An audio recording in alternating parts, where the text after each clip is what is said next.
நாகையில் கடல் சீற்றமாக உள்ளதால் மீனவர்கள் கடலுக்கு செல்லவில்லை. விவரங்களை செய்தியாளர் விஷ்ணுவர்தனிடம் கேட்கலாம். விஷ்ணுவர்தன், கடல் சீற்றமாக இருக்கிறதுக்கு என்ன காரணம்னு சொல்லியிருக்காங்க? மேலும் மீனவர்களுக்கு ஏதேனும் எச்சரிக்கை விடுக்கப்பட்டிருக்கா?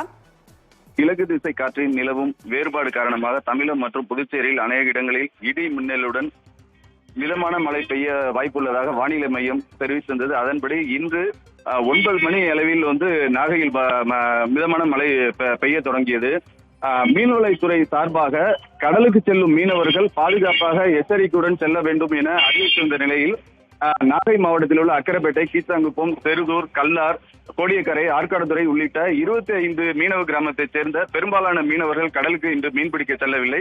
அதாவது கரைப்பாடு என்று சொல்லக்கூடிய நாட்டுப்படகு மீனவர்கள் மட்டும் ஒரு சில பேர் கடலுக்கு சென்று மீன் பிடித்து மீண்டும் திரும்பி வந்திருக்காங்க. இதே போல ஏற்கனவே கடலில் மீன் பிடித்துக் கொண்டிருந்த விசைப்படகு மீனவர்களும் கரை திரும்பியிருக்காங்க. அங்கு கடலில் காற்று அதிகமாக வீசும் காரணத்தால் ஆழ்கடலில் மீன் பிடித்துக் கொண்டு இருக்கும் மீனவர்களும் தற்போது கரை திரும்பி வந்து கொண்டிருக்கின்றனர். இதே போல பாத்தீங்கன்னா நாகை மாவட்டம் முழுவதும் கடல் நல்ல சீற்றமாக காணப்படுகிறது. வானம் இருண்ட வானிலையே காணப்படுகிறது. இருந்த போதும் மழையில் நனைந்து கொண்டே மீனவர்கள் தங்களது வலைகளை ரெயின்கோட் அணிந்தபடியே பழுது நீக்கும் பணியில் ஈடுபட்டு வராங்க.